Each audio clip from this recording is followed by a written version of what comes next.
So head coach of the Panthers, Frank Reich, has officially given the keys to the offense to Thomas Brown, the offensive coordinator. This move came during the bye week, and according to reports, the powers that be wanted to shake something up and just to get a little bit of a different look. And the bye week just makes sense because it gives him ample opportunity to put together a game plan, but also talk to the players, talk to the Bryce Young, talk to whomever he needs to figure out what they're going to do and attack for this back stretch, because the Panthers started and they're winless right now. So something has to give in the way that the offense has been trending. But in this video today, I want to take a look at what we can expect from Thomas Brown, what my theories are, and what I think he should do in order to get the most out of this offense, because we know the cupboard's still pretty bare in terms of talent, but I still think there's a lot of meat left on the bones that the Panthers have not been able to take advantage of up till now. So I want to dive into some film clips and just give you some numbers as well to provide context. We got all that and more, and we're starting right now.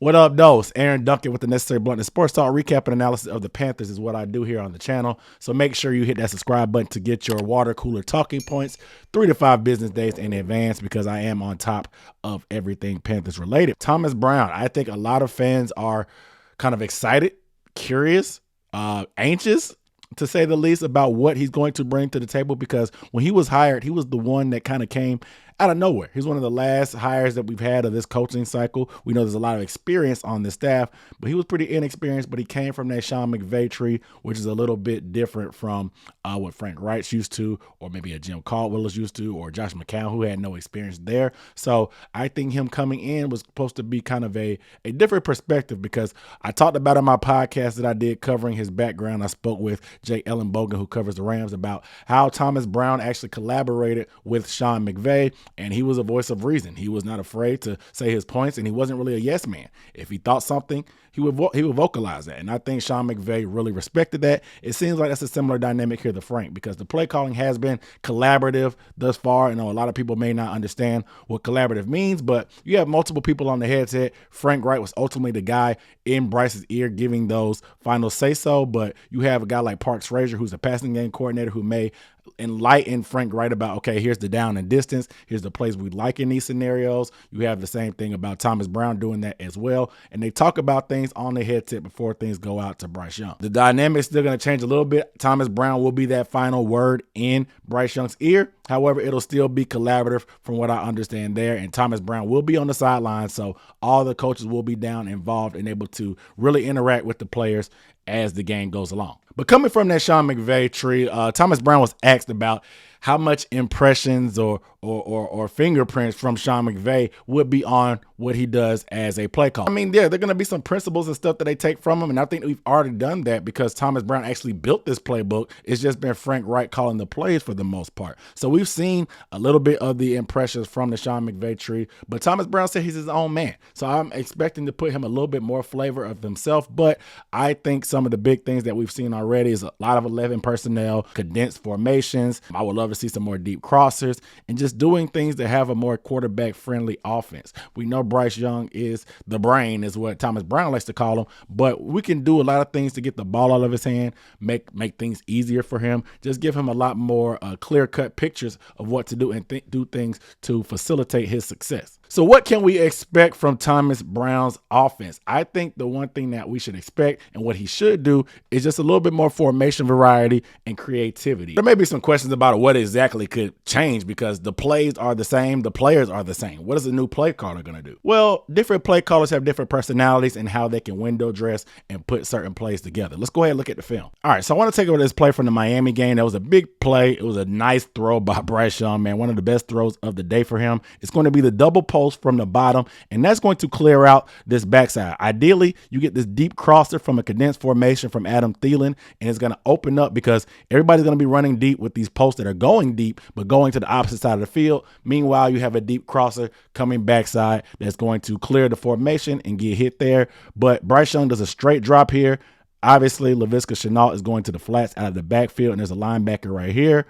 And he doesn't really respect Laviska Shenault, so it's a little bit tighter window in the middle of the field. Bryce Young still throws in anticipation, even though he's getting hit as he throws. What a beautiful throw by Adam Thielen. Like I said, it's a double post. You really get to see the tight window here. So he hits that. The double posts are coming from the cross.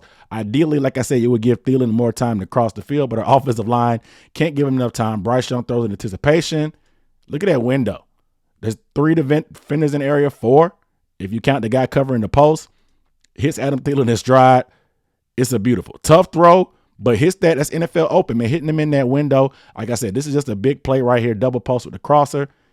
You love to see those type of completions. However, let's look at Thomas Brown, because Thomas Brown in preseason, I want to go back to him calling plays with Matt Corral. You're going to get the same play. You're going to get double post at the bottom of the screen right here, and you're going to get a deep crosser by Shi Smith. Obviously, this is preseason, however, but you can still see the sauce. So instead of doing a straight drop, you can do play action. What does play action do? Play action is going to make the linebackers commit to the run just a little bit. It's going to pause the defensive line so it slows down the rush a tad bit as well.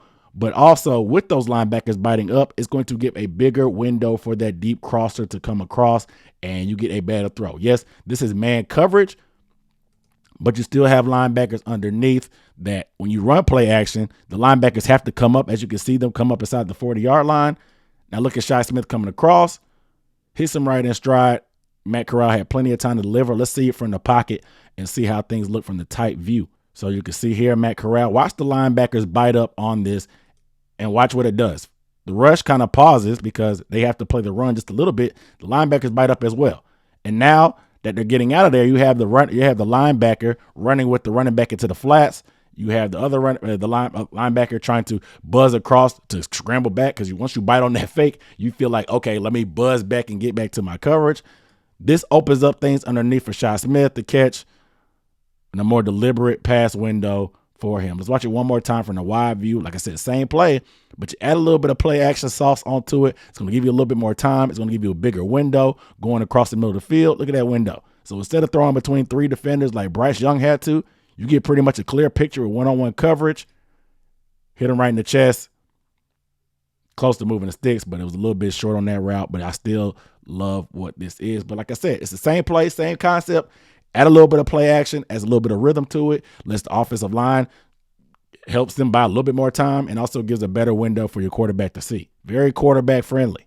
Another identity of the Shanahan tree or the McVay tree, whatever you want to do, is just a lot of motions and shifts pre-snap. We know the Dolphins have been pretty much putting on the clinic of how this thing works, and it's just been proven that the more motion you use, the more productive your offense can be if you capitalize off of it. Obviously, there's levels to it with the Dolphins using their speed and pairing it with the motion that creates certain advantages. But motion creates advantages as well because it forces communication issues by the defense. It makes them adjust. Sometimes it can get them out of position. And that little false step that they may take may be the step and the advantage that you need as an offense to make a play or get a first down here or there, because it is a game of inches. I made a chart right here with the pre-snap motion or shift percentage by certain offenses and just the positive EPA. EPA is just the expected points added. So basically a positive offensive play. And this chart shows that how motion affects that. You can see the Panthers right here on the far left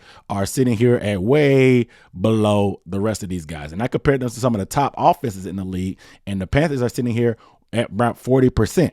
But you can see the Rams here are close to 75. The Dolphins lead the league, and they're at the 85% range. The Niners as well use a lot of motion, well over 75%. And the Lions do the same thing. But look at the correlation between the positive plays. It's almost just as correlated with the motion as it is with the positive output. So the more you do it, the better off you'll be. The Panthers are doing it less than most teams. So look, their positive EPA is below 40%. So the correlation is there. The Panthers really need to use this a lot more because it's going to create advantages for their lack of talent per se in that wide receiver room. And I just think this is such a big piece that has been missing because Frank Reich really has not done this a lot. So let's go back to the preseason when Thomas Brown was calling plays with Matt Corral. This is not even a complicated play. It's just a simple play to show you what motion and misdirection can do for a defense. It makes them think and gets them out of position. You're going to get motion to the left. So everybody's thinking that heavy formation to this way.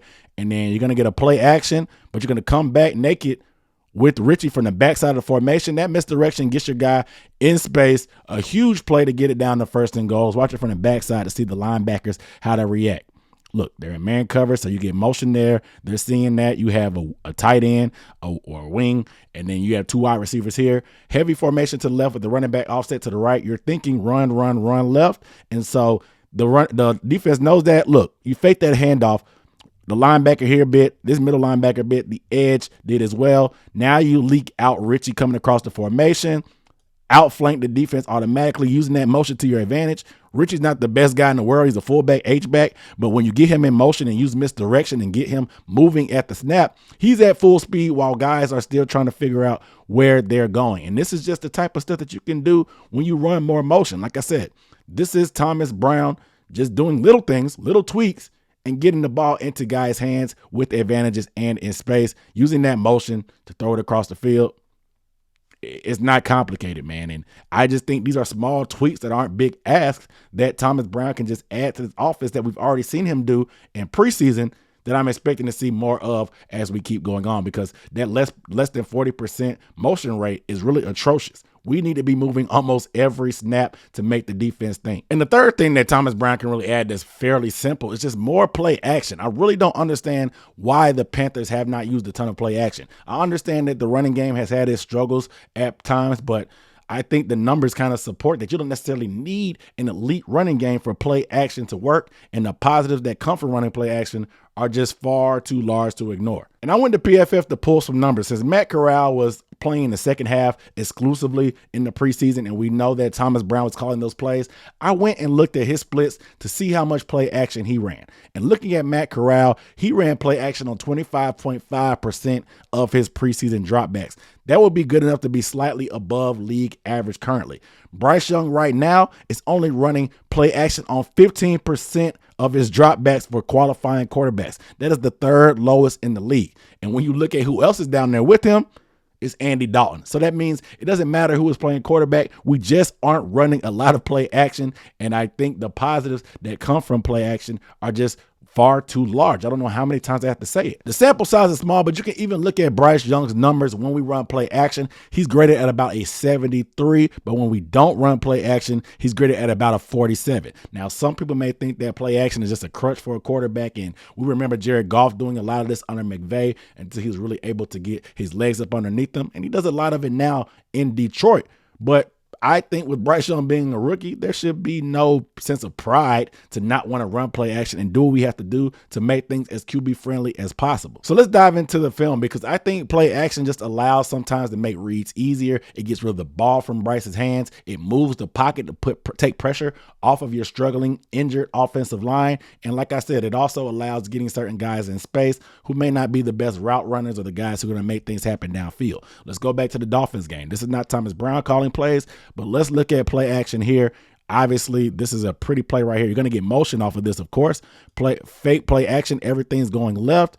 Now let's go back to the backside. Tommy Tremble sneaks out of the backfield and make things happen. Tommy Tremble's not a great route runner, doesn't have phenomenal hands, but he is a good athlete when you get him in open field like this. So let's watch this, because I like this because we run a lot of formations where we run the ball using the receivers in the blocking scheme. So instead of Thielen leading up in the hole like he typically does, he's going to run a route through that and fool the defense, and it's also going to allow him to kind of get free as well. Bryce Young moves the pocket. Like I said, everybody and their mama is going left right now. The offensive line is locked up there. I love it. But Bryce Young's in space. He's able to get it out to the edge to Tommy. If he wanted to keep going out, he still had these crossers coming from the backside looking here in the middle of the field, but it allows him to get the ball out of his hands quick, get the ball into Tommy's hand on the edge. He can jump over a guy like this and make things happen and show some stuff that we haven't really seen from Tommy Tremble since he's been here. But just the effect of play action and moving the pocket is just exponentially great for the Panthers, because look, once people start coming down, like I said, it makes more passing windows. You have this condensed split, the backside crosser coming. You had Thielen sneak through the line and come as well. Look, Thielen was open downfield as well, but Bryce wants to get that ball out quick. I have no problem with it and letting Tommy Tremble do work. These are plays that can be made that are easy tweaks. So I'm not going to lie, Thomas Brown does have his work cut out for him, like I said, just because there is a lack of talent. There's only so much you can do to overcome the Jimmies and Joes. You know what I'm saying? X's and O's definitely mean something, but the Jimmies and Joes matter. What are the realistic expectations for Thomas Brown? I have no idea. Is he set up for failure? I mean, he could be, but I do think there's things he can do to show improvement for this offense that maybe a guy like Frank Reich may not have tapped into because, as I said, Thomas Brown is the one that put together this playbook. They've been very clear about that. So he may have his vision for this. He was also a big Bryce Young guy. Whatever rumors you want to say about Frank Reich not being big on Bryce, it's neither here nor there. Now, did Frank Reich struggle to call plays or certain things for a Bryce Young skill set or body type? I think that's a valid criticism as well. But if Thomas Brown wanted Bryce Young so bad, he put on wax recently that when he did his job interview, Bryce Young was his quarterback one coming out. I feel like he has some things in plan, and I feel like the three things that I showed you today, from play action, motion, and just being a little bit more creative on the stuff that we've already been doing, I think there's meat left on the bones, like I said, to take advantage of, and I expect improvement for the Panthers in this post-bye run coming through the rest of the year. So you guys let me know down below in the comments if my video convinced you that there may be some hope for this offense and some things that can be done by Thomas Brown to make these tweaks. I want to get you guys' thoughts down below in the comments, of course. Without further ado, I'm Aaron Duncan signing off. I'll see you next time. Peace.